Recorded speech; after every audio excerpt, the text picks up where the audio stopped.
নমস্কার, আমি ময়ূক রঞ্জন ঘোষ। কথাহকের আরেকটি এপিসোডে আমি ময়ূক রঞ্জন ঘোষ আপনাদের সাথে একটি কথা বলতে এসেছি, যে কথাটা অত্যন্ত গুরুত্বপূর্ণ বলা দায়িত্বশীল সংবাদ মাধ্যম হিসেবে।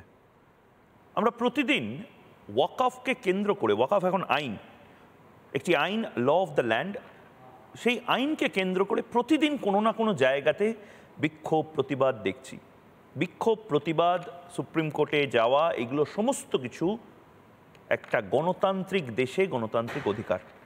কিন্তু এর পাশাপাশি আমরা একের পর এক যে খবর ব্রেক করেছি, যেখানে আমরা দেখিয়েছি মুর্শিদাবাদ, মালদা, নদিয়াতে যে ধরনের হিংসার ঘটনা ঘটেছে, তাতে নির্দিষ্টভাবে বাংলাদেশের আনসারুল্লাহ বাংলার হাত রয়েছে, আইসিসের হাত রয়েছে, জিহাদিদের হাত রয়েছে, এমনকি টাকাও বিলি করা হয়েছে। যেভাবে কাশ্মীরে একটা সময় পাথর মারার জন্য টাকা বিলি করা হতো, ঠিক এখানেও রামনবমী থেকে হনুমান জয়ন্তী অবধি যে সময়কালটা, তাতে বাড়িঘর জ্বালানো, পুলিশের গাড়ি ভাঙা, ট্রেন লাইন বন্ধ করার জন্য, অর্থাৎ নৈরাজ্য তৈরি করার জন্য টাকা বিলি করা হয়েছিল।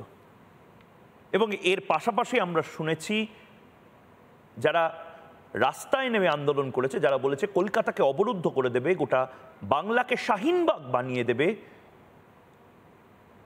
আজ তাদের কথা এবং তারা কেন এটা করছে সেটা বোঝার জন্য কথা হোক।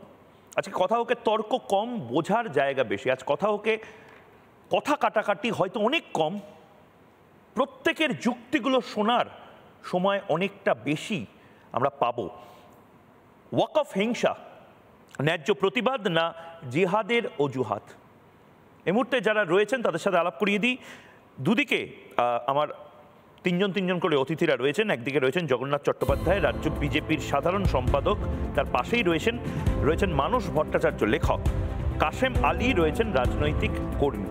অন্যদিকে এই মুহূর্তে রয়েছেন বাসু আচার্য, বাম নেতা, অংশুমান কর, কবি এবং রাজনৈতিক লেখক, আজিজুল বিশ্বাস, অধ্যাপক এবং রাজনৈতিক লেখক। আমি প্রত্যেকের কাছে আসবো, কিন্তু শুরুতে আমি আজিজুল দা আপনার কাছে আসতে চাই। আজিজুল বিশ্বাস, আপনি দেখছেন গোটা বাংলাতে প্রতিবাদ হচ্ছে, সেটা হতেই পারে। আপনি আমার একটা যুক্তি, সেই যুক্তির প্রতিযুক্তি দিচ্ছেন, সেটাও হতে পারে। কিন্তু পুলিশের গাড়ি ভাঙা, পুলিশের গাড়ি জ্বালানো, রাস্তায় দাঁড়িয়ে ধর্মীয় স্লোগান এবং তার সাথে সাথে বলে দেওয়া যে আজ এইটুকু সংখ্যক মানুষকে নিয়ে এসেছি, কাল হয়তো গোটা সম্প্রদায়কে একসাথে নিয়ে অবরুদ্ধ করে দেবো, বাংলাকে শাহিনবাগ বানিয়ে দেবো, এটা কিসের জন্য? প্রথমেই বলি যে গণতান্ত্রিক ব্যবস্থায় যে কোনো আন্দোলন, সে প্রতিবাদ আন্দোলন হতেই পারে, সেটা শান্তিপূর্ণভাবে সাংবিধানিক পদ্ধতিতে হওয়া উচিত। হিংসার প্রবেশ ঘটাটা একদম অনাকাঙ্ক্ষিত, এটা বলেই আমি শুরু করব। কিন্তু এই যে বিভিন্ন জায়গায় হিংসার প্রবেশ ঘটছে, কেন ঘটছে, সেইখান থেকে আমরা যদি ভেতরে ঢোকার চেষ্টা করি, তাহলে এই ওয়াকফ বিল পাশ হয়ে গেল এবং আমরা দেখব যে 2014 সালের পর থেকে একের পর এক যে পদক্ষেপ, রাষ্ট্রীয় পদক্ষেপ, কেন্দ্র সরকারের দ্বারা যে পদক্ষেপ, সেই পদক্ষেপগুলো বলে দিচ্ছে যে একদম উদ্দেশ্য প্রণোদিতভাবে ভারতবর্ষের সবচেয়ে সংখ্যাধিক্যের সংখ্যাগুরু যারা, এই সংখ্যালঘু যারা, আমি ক্যাটাগরিক্যালি বলছি, ইসলাম ধর্মাবলম্বী যারা মানুষ, তারা নানাভাবে সাংবিধানিকভাবে, ধর্মীয়ভাবে, সাংস্কৃতিকভাবে এবং তাদের নাগরিক যে অধিকার রয়েছে সেইগুলোকে কেড়ে নেওয়ার একটা প্রচেষ্টা নানাভাবে দেখা দিচ্ছে। তার অন্যতম হচ্ছে এই ওয়াকফ সংক্রান্ত যে আইন পাশ হয়েছে সেটার মাধ্যমে। এবং এর মধ্যে এমন একটা ন্যারেটিভ তৈরি করা হচ্ছে, এই যে পার্লামেন্টে যে ডিবেট হলো তাতে বলা হচ্ছে যে ওয়াকফ সংক্রান্ত বিলের মাধ্যমে নারীর একটা এম্পাওয়ারমেন্টের একটা গল্প হচ্ছে।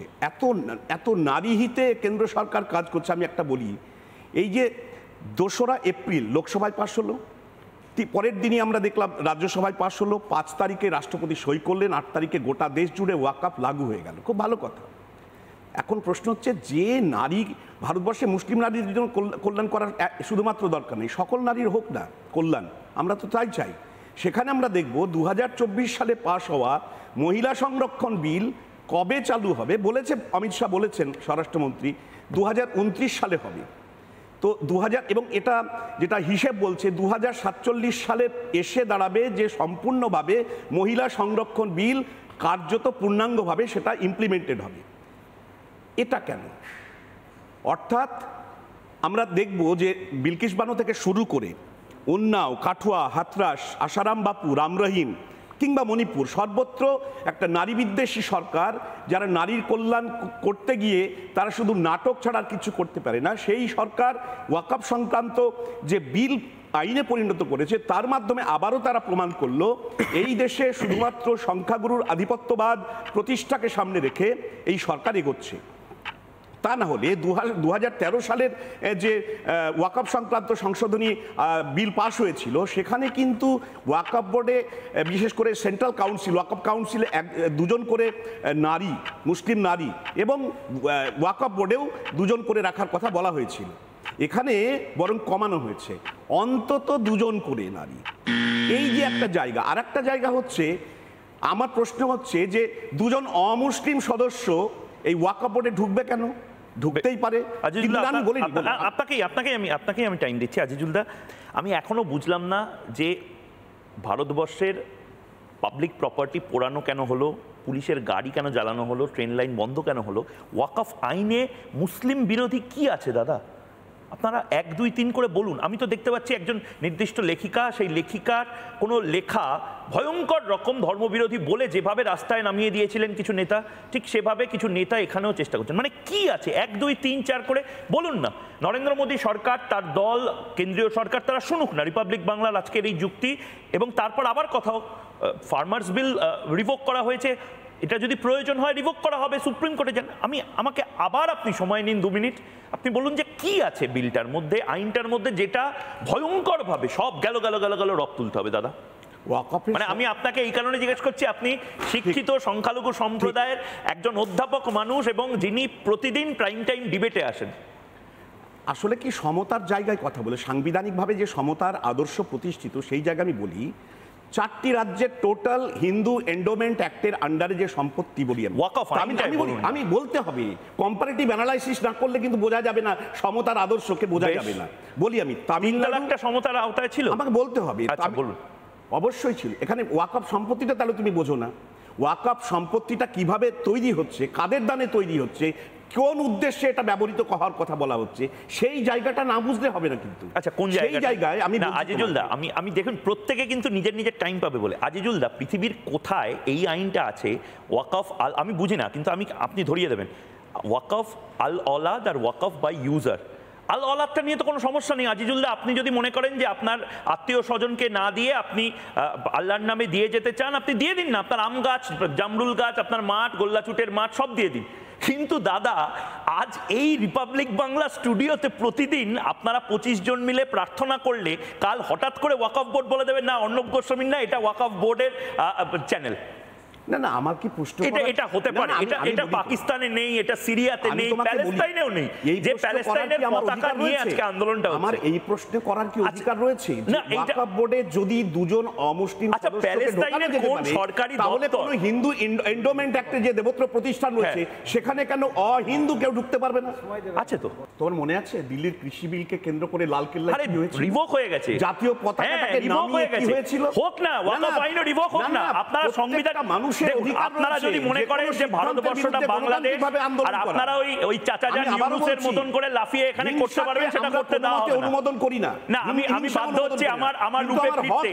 চাচাজানদের, ওই ইউনুসের চাচাজানরা যেভাবে বাংলাদেশে দাপিয়েছে, শেখ হাসিনাকে তাড়িয়েছে, এটা এখানে হবে না।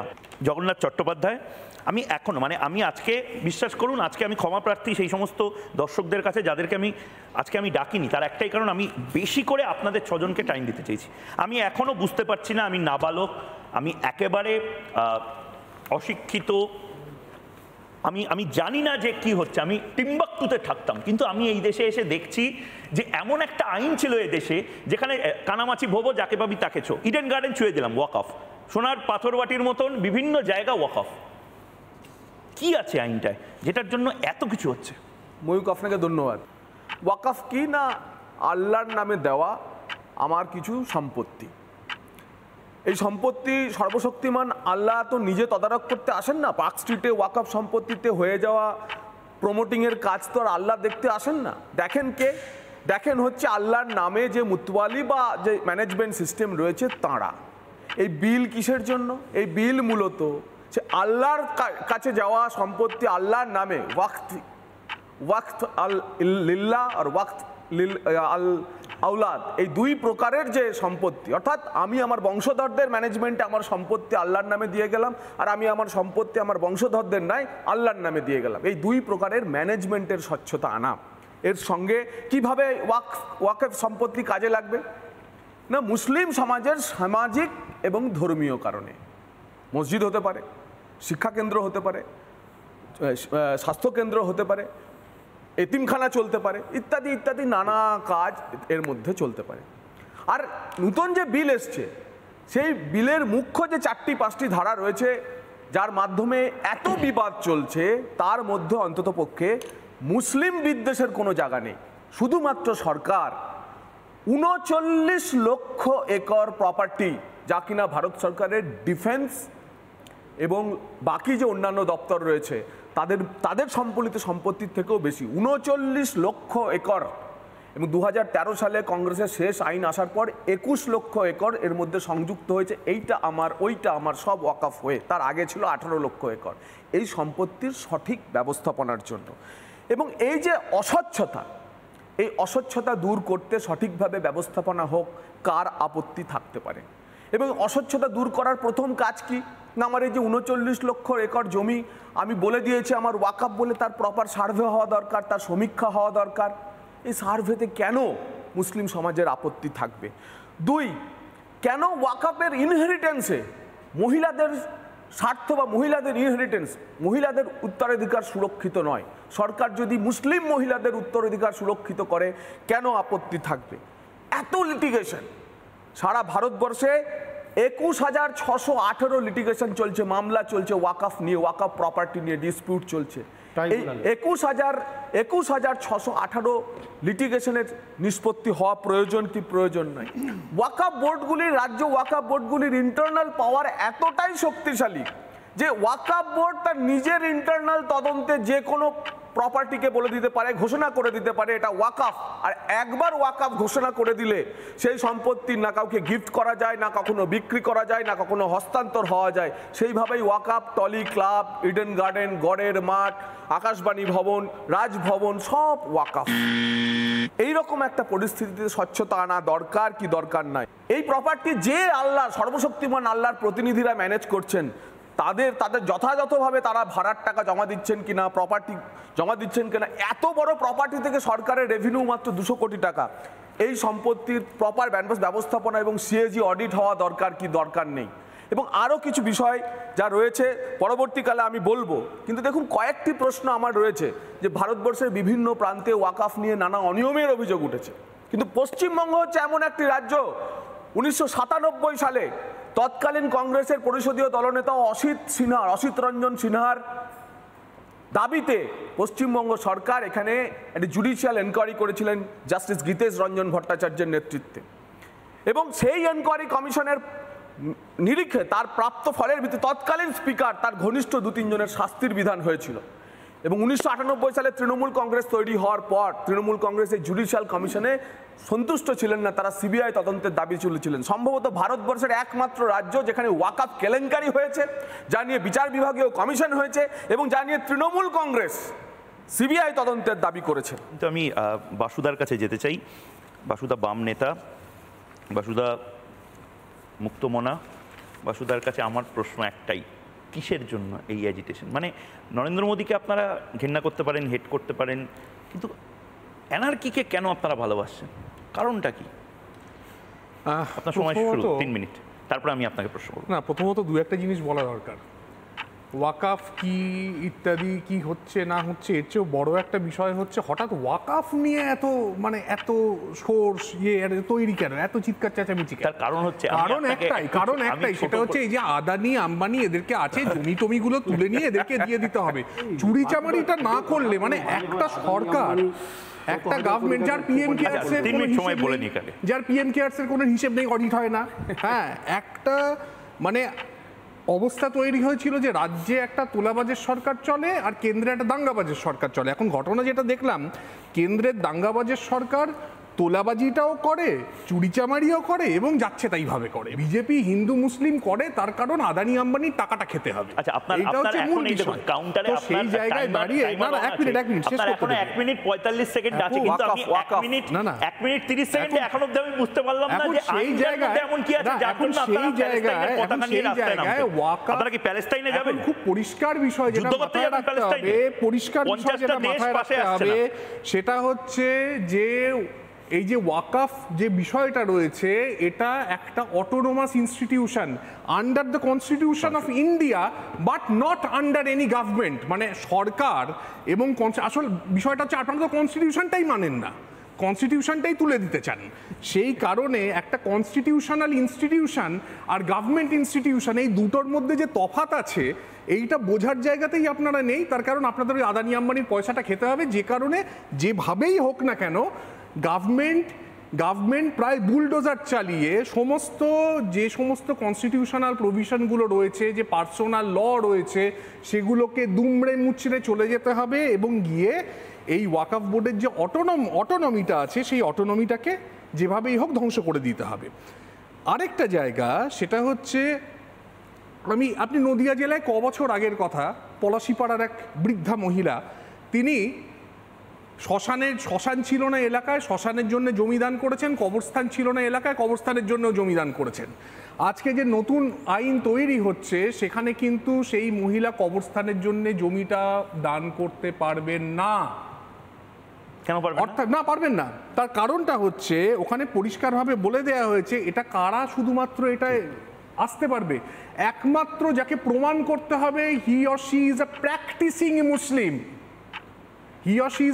এখন আমি প্র্যাকটিসিং মুসলিম নাই হতে পারি, আজকে প্র্যাকটিসিং মুসলিম নাই, ওই ভদ্র মহিলা কিন্তু ধর্মপ্রাণ মহিলা, তিনি হিন্দু। কনভার্ট করেছিলেন তাকে? না, কনভার্ট হয়েছিলেন কি? ঘটনা হচ্ছে এই ভদ্র মহিলা কি কনভার্ট হয়েছিলেন? কনভার্ট হওয়ার বিষয় নয়, তাহলে একেবারে না, এখানে তো লেখা আছে 5 বছর যদি না, 5 বছর, এই যে অদ্ভুত কথা, এটা কি 5 বছরের মধ্যে কনভার্ট হয়েছিল? 5 বছরের আপনি অ্যাড্রেসটা একটু দিন না। মুসলিম, আপনি ওয়াকফের টেনেটটাই বুঝতে পারেন না, আপনি ওয়াকফ দেওয়া যায় না এভাবে। আসল ঘটনাটা আপনি মুসলিম না হলে ওয়াকফ করতেই পারবেন না। আপনার আল্লাহর ওই যে না এইখানে আল্লাহর প্রতি বিশ্বাস না থাকলে আপনি ওয়াকফ ঘোষণা করতে পারেন না। সমস্যাটা হচ্ছে আজিজুল দা, আপনার জন্য ডিবেটে যিনি লড়ছেন তিনি বলে দিন।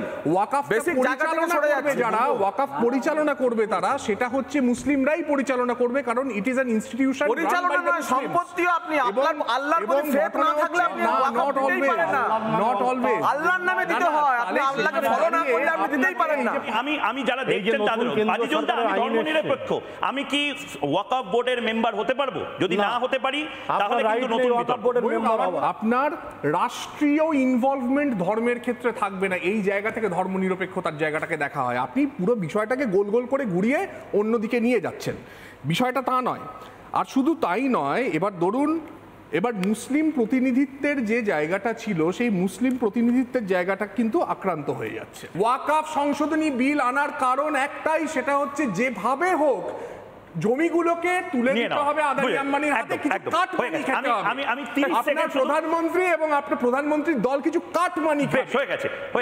আপনার বক্তব্য তো গ্রহণ করা হলো। আমি জগন্নাথ দা, আপনি 30 সেকেন্ড বলছিলেন, তারপর আমি মানুষদের কাছে যাব। বারবার যে প্রশ্নটি আসছে যে অমুসলিমদের হাতে কেন চলে যাচ্ছে, আমি একদম উদাহরণ দিচ্ছি। ওয়াকফ অর্থাৎ যে ট্রাস্ট, আমাদের দেবত্ব ট্রাস্টের মতো, সেখানে কোনো অমুসলিম থাকছেন না, না একদমই নয়। কিন্তু ওয়াকফ ম্যানেজ করার জন্য যে বোর্ড বা কাউন্সিল, তাতে অমুসলিম থাকলে আপত্তি কোথায়? কিন্তু শবরীমালা হোক, সাধারণ মানুষের শবরীমালা হোক বা তিরুমালা হোক বা যা কিছু হোক, charity commissioner can be a Muslim, charity commissioner can be a মুসলিম।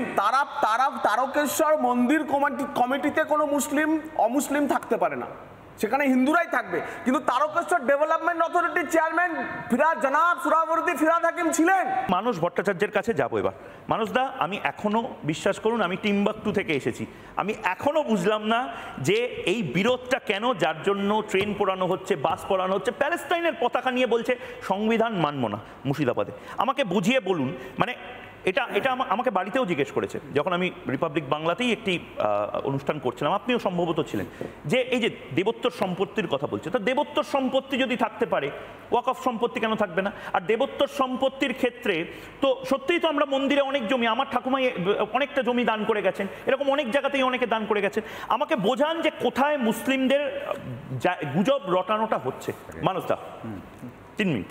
সেটা হচ্ছে যে দুটো বিষয় যদি দেখেন, যে এই বিলের এমন একটাও চ্যাপ্টার নেই, একটাও ধারা নেই যেখানে সাধারণ মুসলিমদের কোনো রকম ক্ষতি হবে। সাধারণ মুসলিমরা ওয়াকফ করতে পারবে, তারা যদি ওয়াকফ সম্পত্তি দেয় আবার তারা নিতে পারবে, তাদের কোনো রকম যে ঈদগাহ, যে মাজার ওয়াকফ রেকর্ডে আছে সেগুলোতে সরকার কোনো হস্তক্ষেপ করবে না। তাহলে দাঙ্গা হচ্ছে কেন? এই তাহলে দাঙ্গা হচ্ছে কেন যদি হতে হয়, তাহলে আপনাকে একটুখানি যেতে হবে যে ওয়াকফ সম্পত্তি কারা ভোগ করছিল।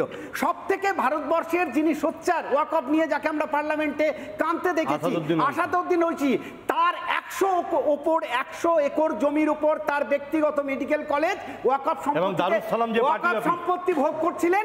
তিনি দাঙ্গাতে ইন্ধন দিচ্ছেন, কারণ আজকের আইন বলে তার সেই সম্পত্তির হিসাব হবে যে তিনি কেন ওয়াকফের সম্পত্তি হরণ করেছেন। 12 জন কর্ণাটকের মন্ত্রী, যাদের আন্ডারে 1400 বিঘে ওয়াকফের সম্পত্তি আছে, কংগ্রেসের মন্ত্রী, তারা দাঙ্গায় ইন্ধন দিচ্ছে কারণ তাদের প্রেস্টিজে লাগছে। 24 পরগনার এখানে বেড়াচাপার যে মাজার আছে হারোয়ার, তার 100 বিঘের উপরের সম্পত্তি কতগুলো ল্যান্ড মাফিয়ার হাতে আছে, তারা দাঙ্গায় ইন্ধন দিচ্ছে। সাধারণ মুসলমানদের কোনো ক্ষতি হবে না। তাদেরকে, পশ্চিমবঙ্গের মুসলমানদেরকে অনুরোধ করব, এবং যারা আছেন এখানে তাদেরকে অনুরোধ করব, এটাতে বাংলা ছেপে গ্রামে গ্রামে মুসলিমদের হাতে দেওয়া হোক, যাতে তারা। এটা আপনি বলছিলেন, এটা আমার খুব কানে বেজেছিল কথাটা। আপনি বলেছিলেন যে গ্রামে, আপনি বীরভূমের মানুষ, গ্রামে যে পথ দিয়ে গরু তারও রেকর্ড থাকে। আমাদের 2 রকমের রেকর্ড থাকে ল্যান্ডের, একটা হচ্ছে সিএস রেকর্ড, একটা হচ্ছে আরএস রেকর্ড। সেখানে গ্রামের প্রত্যেকটা জমির রেকর্ড থাকে, যে এই জমি কার নামে কি। এমনকি যে রাস্তা দিয়ে গরু চলে সেই রাস্তাটা সরকারের খাতায় গোপথ বলে রেকর্ড আছে। তাই? হ্যাঁ, গোপথ মানে ওটা গরু চলাচলের পথ, ওটা কেউ কিছু করতে পারবে না। এবং সেটা 1965, 66, 67 সালে এই রেকর্ডগুলো হয়েছিল।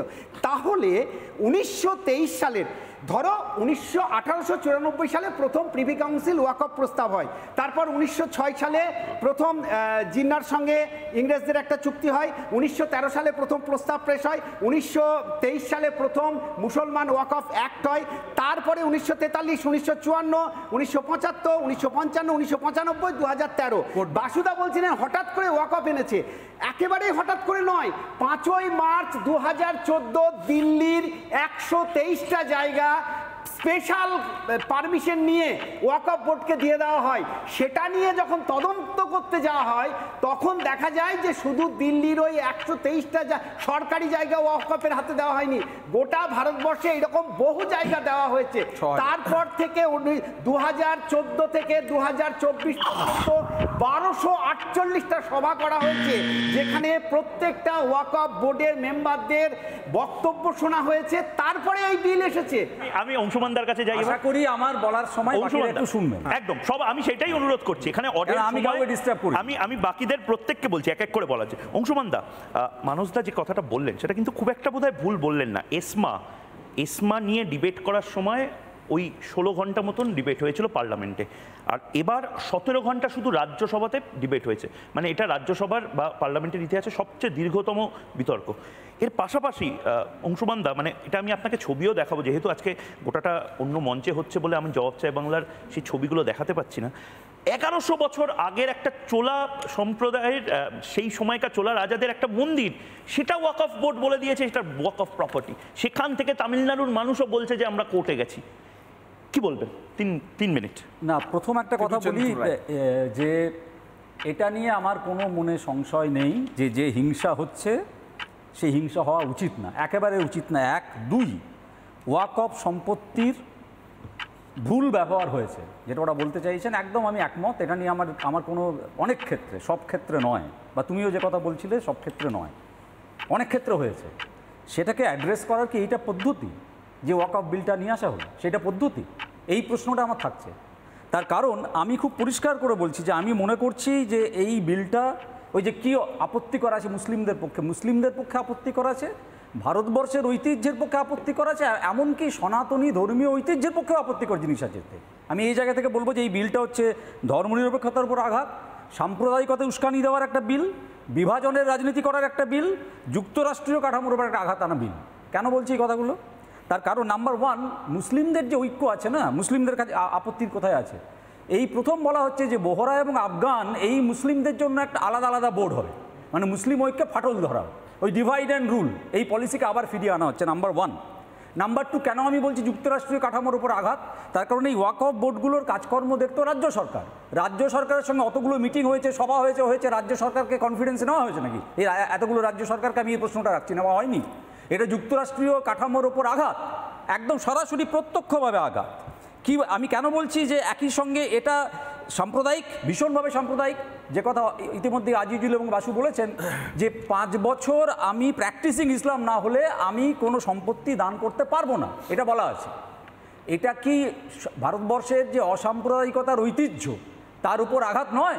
প্রত্যক্ষ এবং সরাসরি আঘাত। মানে আমি যদি নিজেকে, এমনকি মুসলিম হলেও আমি যদি 5 বছর না হয় আমি দান করতে পারবো না, এই হচ্ছে এই আইনের নিয়ম। এটা এটা এটা এটা কোথা থেকে হলো এই আইনটা?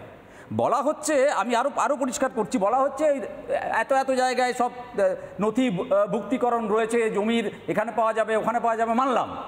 ওয়াকফের একটা বিপুল অংশের সম্পত্তি কিন্তু মুখের কথায় দেওয়া হয়েছে, এবং সেটা ভারতবর্ষ কেন গোটা পৃথিবীর ইতিহাসে দেখলে দেখা যাবে এরকম অনেক জায়গায় জমি নিয়ে মুখের কথায় জমি দিয়ে দেওয়া হয়েছে, বহু জায়গায় দেখা যাবে, এবং সেগুলোকে মান্যতা দেওয়া হয়েছে। পৃথিবীর ইতিহাস তাই বলে, ভারতবর্ষের ইতিহাস না। তো মুখে মুখে যে সম্পত্তি দান করে দেওয়া হয়েছিল, যার কোনো রকম রেকর্ড নেই, সরকারি ওই সমস্ত তথ্য যেখানে পাওয়া যায় সেখানে দেখা যাবে যে অন্য কোথাও রয়েছে, সেই সম্পত্তিকে দখল করে নেওয়া তাদের মূল জায়গা। তো এটা তো বোঝা যাচ্ছে পরিষ্কার। কেন বলছি মুসলিম বিরোধী? বাসু সঠিকভাবে বলেছেন, আমি দুটো উদাহরণ দিচ্ছি। সঠিকভাবে বলেছেন যে এর পেছনে একটা কর্পোরেটদের তুষ্ট করার চক্রান্ত রয়েছে, কর্পোরেটদের তুষ্ট করার ইচ্ছে রয়েছে, এবং সেখান থেকে হয়তো বা ওই কাটমানি যার কথা বলছিলেন, আমি অত কড়া শব্দ বলবো না, কিছু তো আদান প্রদান, ভোটের বাক্সে যাতে অন্য রকমের একটা খেলা দেখা যায় তার চেষ্টা রয়েছে। কেন বলছে এই কথা? চন্দ্রবাবু রাইডু, ওয়াইএস রেড্ডি এরা ইতিমধ্যেই এরকম জমি লিজে দিয়ে দিয়েছেন। হোসেন শাহ আলীর জমি লিজে দিয়ে দেওয়া হয়েছে, এবং আগামী দিনে আমি একদম পরিষ্কার করে বলছি যে এই আইনের বিরুদ্ধে সুপ্রিম কোর্টে গেছে, অন্যরকম রায় যদি না আসে, যদি এই আইন রিভোক না করা হয়, তাহলে আগামী দিনে আমরা দেখতে পাবো, আজকে যেমন কয়েকজনের নাম করে বলা হচ্ছে এর হাসপাতাল আছে, ওই হাসপাতাল আছে, যে এই জমিগুলোতে কাদের হাসপাতাল, স্কুল আর বিভিন্ন প্রাইভেট প্রতিষ্ঠান গড়ে ওঠে, পরিষ্কার দেখতে পাবো। এই বিল একদম অনিবার্যভাবে প্রত্যাহিত হওয়া উচিত। আমি 1 মিনিট নেবো।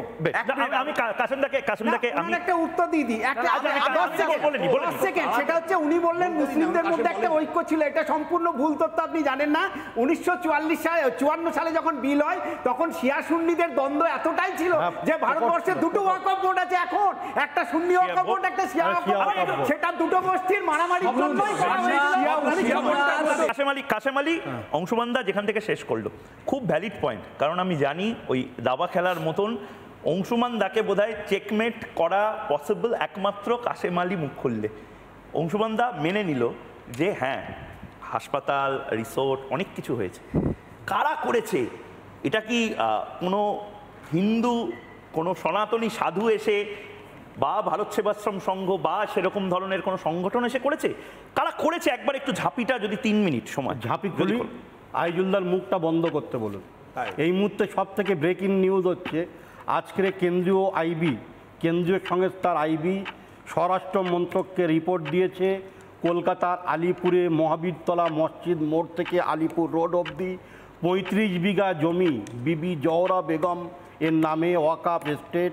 তার মধ্যে এই রাজ্যের মন্ত্রী, যিনি দাওয়াতে ইসলাম দিয়েছিলেন, কলকাতার মহামান্য মেয়র ফিরাদ হাকিম ববি 5 বিঘা জমি দখল করে রেখেছে। এই জমিটা আমার আপনার হকের, আমার আপনার মুসলমান গরিব ছেলেমেয়েরা। আজকে পশ্চিমবাংলার বুকে বোম মারছে কে? মুসলমান। মরছে কে? মুসলমান। আমরা একদিকে দারিদ্রতার সাথে লড়াই করছি, অন্যদিকে খাদ্য, বস্ত্র, বাসস্থান নিয়ে আমরা লড়াই করছি। আমাদের না আছে একটা ইউনিভার্সিটি, না আছে আমাদের একটা কলেজ। আমাদের ছেলেমেয়েরা এক হাতে থাকবে কম্পিউটার, অন্য হাতে থাকবে কোরআন। আমরা তো সুশিক্ষায় শিক্ষিত হতে চাই। তাহলে আমাদের সম্পত্তি, আপনি চলে যান কলকাতায় 54 নম্বর ওয়ার্ডে আমিনুদ্দিন ববি, কলকাতার MIC যিনি আছেন, তার ওয়ার্ডে 5খানা জমি বেদখল হয়ে আছে, আমি দায়িত্ব নিয়ে বলছি। বাসুদার হয়তো গাত্রদাহ হবে। এই যে গণশক্তি হাউস, গণশক্তি ভবন, ওটাও ওয়াকাফ সম্পত্তির প্রপার্টি। যদি কাল আমরা ওখানে গিয়ে মিছিল করি বা আমরা সংখ্যালঘু মুসলমানদের যদি দাবি করি, আপনারা পারবেন তো মেনে নিতে? তাহলে এই সামান্য একটা বিল নিয়ে, যে বিলটা মুসলমানদের হিত, মুসলমানদের কল্যাণের জন্য, কোথাও বলা হয়নি এই বিলে যে কোনো অমুসলিম এই বোর্ডে তদারকি করবে বা দায়িত্বে থাকবে। একটা অডিটর নিয়োগ করতে পারে, সেটা বোর্ডের উপরে নির্ভর করছে, নাও পারে। এখানে একটাও অমুসলিমের কথা বলা হয়। আপনারা মিথ্যা প্রোপাগান্ডা করছেন, মিথ্যা ভাইলেন্স করছেন, আপনারা জঙ্গি দাঁড়ান, বলতে দিন। আপনাদের ব্যাপারে বলিনি তো, আমাকে বলতে দিন আপনাদের ব্যাপারে। আমি তো বলিনি। পড়েছেন আপনি? হ্যাঁ পড়েছি বিল, আমি পড়েই বলছি। আমি না পড়ে আপনাদের সাথে তর্ক করতে আসিনি। দুজন আপনার সঙ্গে ডিবেটে আসেনি আমি। সদস্যকে আমাদের 35 বছর সিপিএম ব্যবহার করেছিল ফুটবলের মতো। আপনারা ঘোমটা টেনেছেন আর নামাজ পড়ার অভিনয় করে আমাদের চোর ডাকাত গুন্ডা তৈরি করেছেন। আপনারা মোতাবাড়িতে দাঙ্গা করেছেন, আপনারা জঙ্গিপুরে দাঙ্গা করছেন। আপনি সেই দলে চলে যান, উলুবেড়িয়ার খেজুরতলাতে দাঙ্গা। আরে আপনি ওই দলে কেন এই বিভাজন? কেন এই বিভাজন? আপনি ওই আপনারা দায়িত্ব নিতে পারবেন? আরে আপনি ওই দলে মুসলমানদের বলুন। আচ্ছা, আমাদের কোনো হিত হয়নি, আমাদের কোনো কল্যাণ হয়নি। এক মিনিট সময় আজকের ওয়াকফ বোর্ড যে নতুন আইন এসেছে, আমাদের কল্যাণ হবে। বক্তব্যটা বলেন, আপনাকে আজিজুলদা ডিস্ট্র্যাক্ট করে দেবে। আপনি আপনার 1 মিনিট সময় নিন, তারপরে আমি একদম ঝগড়ার মাঠ খুলে দেবো। আপনারা প্লিজ বলে নিন, 1 মিনিট সময় আরো। আমাদের কল্যাণে, আমাদের হিতের। আজকের পশ্চিমবাংলায় 17,000 কোটি টাকার ওয়াকফ সম্পত্তি আছে। না, আপনি বলছেন বাংলাতেই লুটপাট ব্যাপক হয়েছে। পশ্চিমবাংলায় 17,000 কোটি। আমি বাংলায় থাকি, বাংলার কথা বলবো না। মমতা বন্দ্যোপাধ্যায় 2011 সালে ক্ষমতায় আসার পূর্বে তিনি কলকাতার রেড রোডে ঘোমটা টেনে হিজাব পরে বলেছিলেন, মুসলিম भाई और बहनों सुन लो, 11,000 करोड़ की जो संपत्ति है ये सीबीआई जांच करेगी। हुआ जांच? হয়নি সিবিআই তদন্ত। তিনি বলেছিলেন সাচার কমিটির রিপোর্ট বাস্তবায়ন হবে, গরিব মুসলমান ছেলেপিলেদের শিক্ষার ব্যবস্থা হবে, মাদ্রাসা হবে, আধুনিক মাদ্রাসা, মডেল মাদ্রাসা। কটা মাদ্রাসা হয়েছে? 507খানা সরকারি স্বীকৃতি।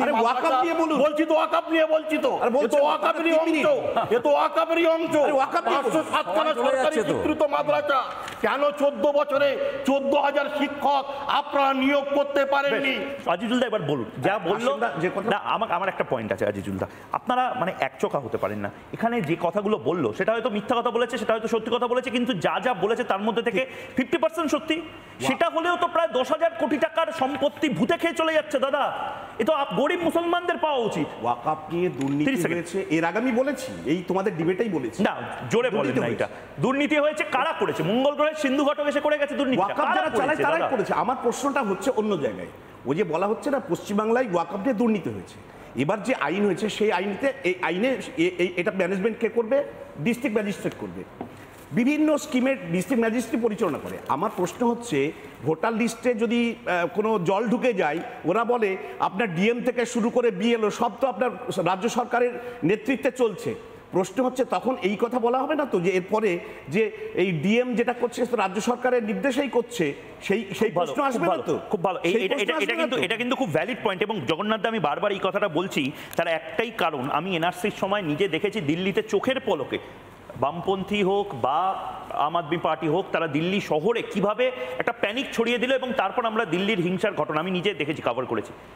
এই যে কথাটা বলছেন একজন ভদ্রলোক, যিনি শিক্ষক, অধ্যাপক, এবং তিনি খুব কনসিয়াসলি এই কথাটা বলছেন, সেটা দেগঙ্গা, পাথর প্রতিমা বা মুরারইয়ের একেবারে প্রান্তিক মুসলমান সম্প্রদায়ের মানুষ তো বিশ্বাস করবেন। আপনি কি করে কমব্যাট করবেন দাদা? ঠিক।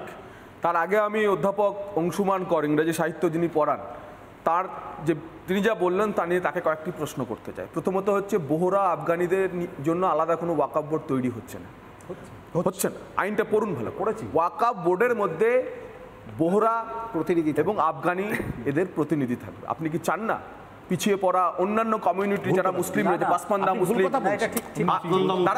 আমি পরে বলছি, ঠিক আছে, আপনি ওবিসি মুসলিম, এরা ওয়াকফ বোর্ডে আসুন। আচ্ছা বলে নিন। আমি দ্বিতীয় কথা বললেন যে এটা কোনো পদ্ধতি হলো, তাহলে কি পদ্ধতি? এবং শুরু আমি শেষ করতে দিন। নিশ্চয়ই বলুন। আপনি শুরু করলেন যে গোলমাল কিছু আছে, এবং গোলমালের সংশোধন তাহলে প্রয়োজন এবং গোলমালের সংশোধন যদি থাকে তাহলে ভারতীয় সংবিধানে আইন এনেই তার সংশোধন করতে হবে। এই অবধি কেন্দ্র সরকার ঠিক আছে, তাহলে পদ্ধতি আপনি বলেন এটা কোনো পদ্ধতি হলো, অন্য কোনো পদ্ধতিও ভারতবর্ষের সংবিধানে নেই। আইন করে আইনের যদি গোলমাল থাকে সংশোধন করতে হবে। দ্বিতীয় সবাইকে রিপ্রেজেন্টেশন দেওয়ার জন্যই বোহরা এবং আফগানিদের। দ্বিতীয় বলেন আপনি যুক্তরাষ্ট্রীয় কাঠামো নাকি ভেঙে ফেলা হয়েছে, রাজ্যগুলির সঙ্গে কনসালটেশন হয়নি। 97,000 রিপ্রেজেন্টেশন পড়েছে। এবং আপনার জানকারির জন্য জানায় পশ্চিমবঙ্গ ওয়াকফ বোর্ড রিপ্রেজেন্টেশন আলাদা আর কনফিডেন্স আলাদা। আমি বলেছিলাম এই শব্দটি পরিষ্কার। কথাটা শুনুন, পশ্চিমবঙ্গ ওয়াকফ বোর্ড এবং পশ্চিমবঙ্গ সরকারও মতামত দিয়েছে, প্রতিটি রাজ্যের মতামত নেওয়া হয়েছে, প্রতিটি রাজ্যে ওয়াকফের প্রতিনিধিরা, কাউন্সিলের প্রতিনিধিরা এসেছে। তার ফলে বলার আগে একটা জেনে বলুন, মুখের কথাই ওয়াকফ দেওয়া হয়েছে। মুখে আপনারা শিক্ষিত লোক, আইনের কোনো রেট্রোস্পেক্টিভ এফেক্ট হয় না। আরে বাবা আইনের যদি কোনো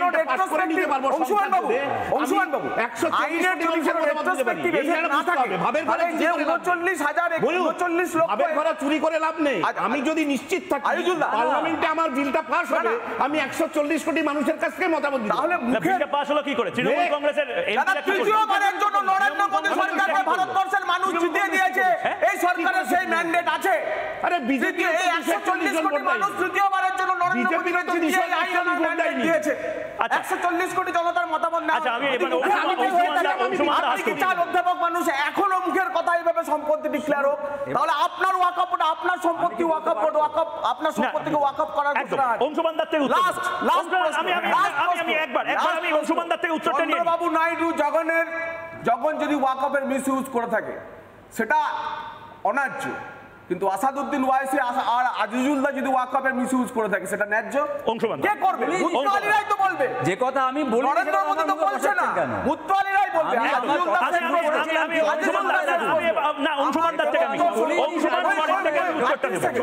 নাইডুর সঙ্গে ভোটের আগে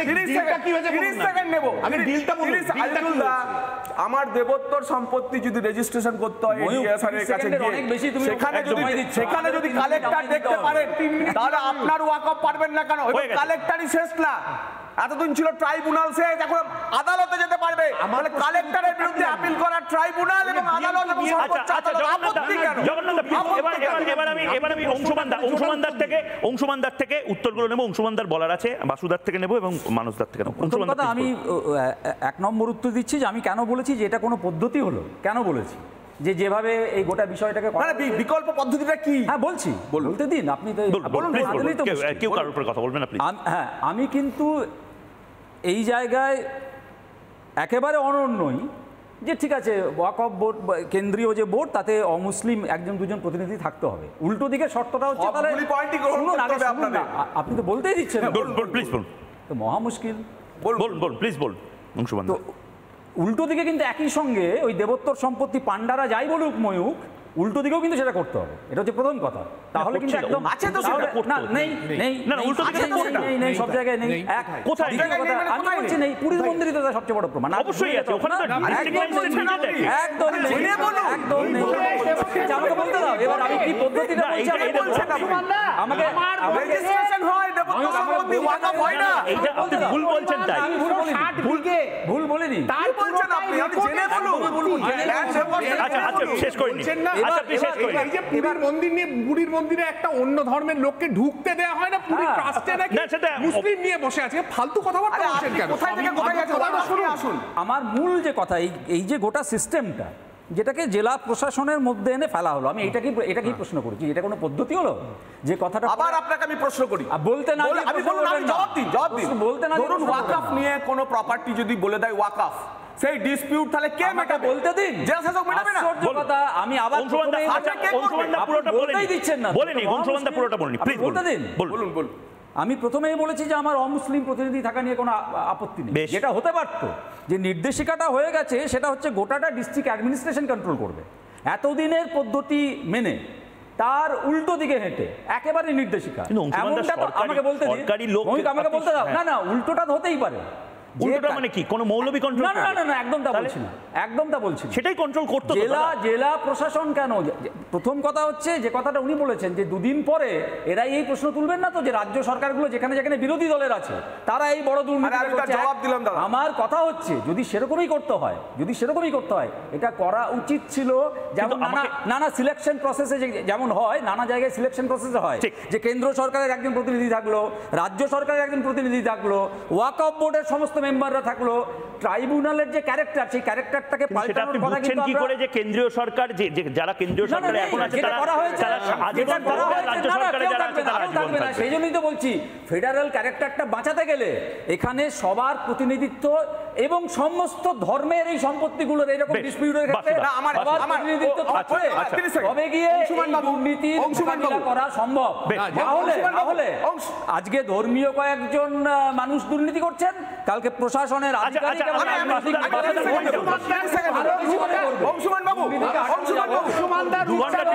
নানা জায়গায় ময়ূখ খোঁজ নিয়ে দেখো, নানা জায়গায় সিলেকশন প্রসেসে একদম সমানুপাতিক রিপ্রেজেন্টেশন থাকে।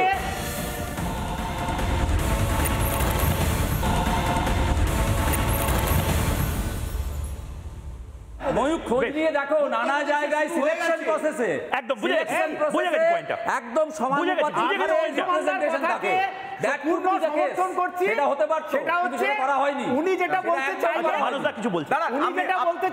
সব ধর্মের মানুষের সমান অধিকার থাকা, ধর্মের মানুষের না না আমি বলছি আপনার ধর্মনিরপেক্ষতা যেভাবে আপনি বলতে চাইলেন সেটা হচ্ছে সংবিধানের, আমি অ্যাকচুয়ালি বলিনি, সংবিধানের 26 বিভিন্ন স্তরের প্রশাসনের রিপ্রেজেন্টেশন আমি সমর্থন করছি। তাহলে আপনার মতে সংবিধানের 26 এ ধারা মতে শুধুমাত্র সংখ্যালঘু মুসলিমদের জন্য এই বোর্ড গঠন হয়েছিল, কিন্তু সংবিধানের ওই ধারাতেই বলা হয়েছে যে শুধুমাত্র মুসলিমরা সংখ্যালঘু নয়, বৌদ্ধরা সংখ্যালঘু, শিখরা সংখ্যালঘু, পার্সিরা সংখ্যালঘু, তাদের জন্য ভারত সরকারের উচিত যে বোর্ড গঠন করা এবং তাদেরকেও এই একই অধিকার দেওয়া উচিত। আমার সময় একেবারে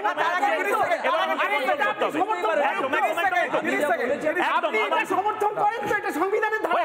আমি সাপ্লিমেন্ট করিনি বাসুদা, আমি বলিনি। প্রথম কথা হচ্ছে মানে ফাইনালি আপনার কনক্লুডিং কমেন্টে কি দাঁড়ালো? না, আপনারা কি আন্দোলনটা চালিয়ে যাবেন? যে জিনিসটা, যে মূল 4টে জিনিস হচ্ছে তার মধ্যে একটা হচ্ছে ওয়াকফের যে স্বায়ত্ত শাসনের জায়গা ছিল সেটাকে ধ্বংস করে দেওয়া। বেশ, এটা নিয়ে নম্বর জায়গা সেটা হচ্ছে মুসলিম প্রতিনিধিত্ব যেটা ছিল।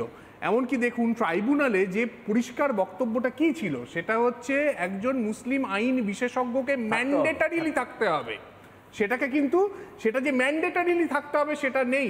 আচ্ছা, ওয়াকফ যেটা নাকি একটা ধর্মীয় বিষয় একেবারে নাকি আপনারাই বলছেন তো, মানে আপনারা ধর্মীয় বিষয় নিয়েছেন, ওয়াকফ ধর্মীয় বিষয় নয় তো, ওয়াকফ কি ধর্মীয় বিষয়? দাঁড়াও শেষ করতে দাও, কথা বলবেন। এবং সেখানে এগুলো বোঝাবেন না দাদা, এখানে দাঁড়িয়ে একজন মুসলিম আইন বিশেষজ্ঞ জমি সংক্রান্ত বিষয়, এখন ঘটনাটা হচ্ছে আপনারা কি মিথ্যা কথা বলছেন? আচ্ছা, না সেজন্য আমি যে প্রস্তাবটা দিয়েছি না, আপনারা ওয়াকফ বা ইউজারকে সমর্থন করেন কি করেন না? আমি একবার আমি ওয়াকফ বা ইউজারকে সমর্থন করেন কি করেন না? যা ছুলাম তাই ওয়াকফ, এটা হয় কখনো? এবার এবং মনমোহন সিং এর সময় আরো ভয়ঙ্কর হয়েছিল, অমুসলিম যারা তাদের সম্পত্তিও ঢুকিয়ে দেওয়া হয়েছিল গোটা পৃথিবীতে। হ্যাঁ, ট্রাইব্যুনালে কারা?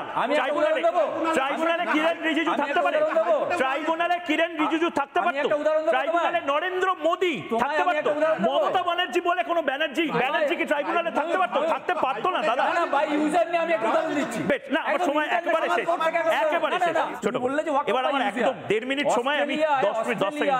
50,000 বছর ধরে অ্যাবরিজিনাল মানুষরা ওখানে বসবাস করতো, কোনো লিখিত কোনো কাগজপত্র কিচ্ছু না, জাস্ট বসবাস করতো। দীর্ঘদিন ধরে অস্ট্রেলিয়ার যারা সাদা চামড়ার শাসক তারা বলে আসছিল যে এইটা হচ্ছে আমাদের দেশ, আমাদের দেশ, আমাদের দেশ। সেই সুপ্রিম কোর্ট কেবল বাই ইউজার, যে ওরা এখানে এত বছর থেকেছেন, কোনো লিখিত কাগজপত্র নেই, মেনে নিয়েছে যে এই দেশটা হচ্ছে আসলে অ্যাবরিজিনাল মানুষদের। পৃথিবীর ইতিহাসে এই উদাহরণ আছে, রেড ইন্ডিয়ানদের ক্ষেত্রে এই উদাহরণ আছে। সাপোর্ট করে আমি 10 সেকেন্ড বলছি, এই ইউজারের ক্ষেত্রে যে প্রবলেমটা হয়েছে সেটা হচ্ছে উড়িষ্যার কোজিকোড়ের একটা আদিবাসী গ্রাম, দীর্ঘদিন ধরে তারা বসত করে আসছিল, ওয়াকফ গিয়ে বলেছে পুরো গ্রামটা ওয়াকফ সম্পত্তি উঠে যাও। এই প্রশ্ন তুললেন কালেক্টরের, আপনাকে যেভাবে হচ্ছে কালেক্টরের হাতে কেন সব ক্ষমতা দিয়ে দেওয়া হলো? আপনি তো সংবিধানটা মানেন, ভারতীয় সংবিধানে ভারতবর্ষের রাষ্ট্রের জমির অধিকার কার? জমি কার? না না, এখানে পার্সোনাল ল দিয়ে কিছু কথাবার্তা বলা আছে। রাষ্ট্রের জমি না, না। তো আমার দেবত্ব সম্পত্তি তার সার্ভে করার অধিকার রাষ্ট্রের থাকবে, দিয়ে আর ওয়াকফ বলে থাকবে না। আপনি এখানে ধর্মনিরপেক্ষ নন, আপনি এখানে ধর্মনিরপেক্ষ নন। আজকের কথা হোকটা এখানে শেষ হচ্ছে, কিন্তু আবারও বলছি ওয়াকফ আইন বা সংখ্যালঘুদের উন্নয়নের জন্য যে আইন ভারতবর্ষ প্রণয়ন করলো সেইটা নিয়ে বোধহয় একটা কথা হোকে এই বিতর্কটা শেষ হবে না। এবং আজকে আমার সত্যি নিজেরও ভালো লাগছে, আমরা কেউ পার্লামেন্টে নেই, আমরা কেউ এমপি নই, বিধায়কও নই, কিন্তু আমরা যে এই খোলামেলা পরিবেশটা সেটা নিয়ে দুপক্ষেরই বক্তব্য শোনা এবং আপনারাও কমেন্ট করে আমাদের জানান যে আসলে কি কারণে ভাই প্যালেস্টাইনের পতাকা নিয়ে কিসের জন্য ওয়াকফের আন্দোলন? ওই পুলিশের জিপটা, যে জিপটা ডিএ ছাড়া যে পুলিশকর্মী ভাড়া নিয়ে চালাচ্ছিল, তার জিপটা পুড়িয়ে দিয়ে কী লাভ হলো? কেন হচ্ছে এগুলো? জেহাদি উস্কানি। বাংলাদেশকে আমরা ঠান্ডা করে দিয়েছি ট্রান্সশিপমেন্ট হাফ বন্ধ করে, বাকিটাও করব, কিন্তু আমরা হিন্দু, বৌদ্ধ, শিখ, জৈন, পারসিক তারা তো একসাথে থাকবো, তাদেরকে কেন উস্কাচ্ছে বাইরের এবং ভেতরের কিছু মানুষ? এই প্রশ্নটা দিয়ে আজকের কথা হোক এখানেই শেষ করলাম। একটা ছোট্ট বিরতি নিচ্ছি, বিরতির পর ফিরে আসছি আমি ময়ূক, সঙ্গে থাকুন। নানা ধরনের কন্টেন্ট দেখার জন্য লাইক করুন, শেয়ার করুন আমাদের ফেসবুক পেজ, সাবস্ক্রাইব করুন আমাদের ইউটিউব চ্যানেল। পাশাপাশি অন্যান্য ব্রেকিং নিউজের জন্য অবশ্যই চোখ রাখুন রিপাবলিক বাংলায়।